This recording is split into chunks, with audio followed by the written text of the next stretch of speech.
അനുശ്രീൻ്റെ വീട്ടിൽ പോയി എൻ്റെ ബാക്കി വീഡിയോസ് ഇടുന്നു പറഞ്ഞായിരുന്നല്ലോ. അപ്പോൾ ഗൈസ് ഞാൻ പൂവൊക്കെ ചെവിയിൽ വെച്ചിട്ട് ചന്ദനക്കുറിയൊക്കെ തൊട്ട് അമ്പലത്തിൽ നേരെ തിരിച്ചു വരുന്ന രംഗമാണ് കാണുന്നത്. നിറച്ച് പാറയൊക്കെയുള്ള സ്ഥലമായിരുന്നു ഗൈസ്, നല്ല പ്രകൃതിയെ പിടിച്ച സ്ഥലം.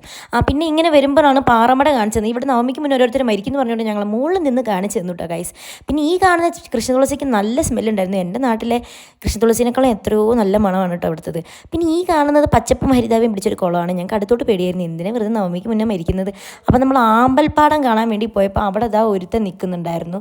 അപ്പോൾ അവനും ബൈ പറഞ്ഞിട്ട് നമ്മൾ തിരിച്ചു വന്നു. ഒരുത്തനല്ല ഒരുത്തി. അപ്പോൾ നമ്മൾ ഈ പട്ടി ചേർക്കുന്ന കരയിൽ നിന്നാണ് ഗൈസ് മേഘം നിൽക്കുന്നത് കണ്ടപ്പോൾ എല്ലാം പൊളിഞ്ഞില്ലേ. അപ്പോൾ ഇവിടെ നിന്ന് നോക്കുമ്പോൾ ആമ്പൽപ്പാടത്തിന് വലിയ കളറൊന്നും ഉണ്ടായിരുന്നില്ല, കാരണം എല്ലാം തന്നെ കൂമ്പിയിട്ട് മൊട്ടായിട്ടുണ്ടായിരുന്നു നമ്മൾ ചെന്നപ്പം.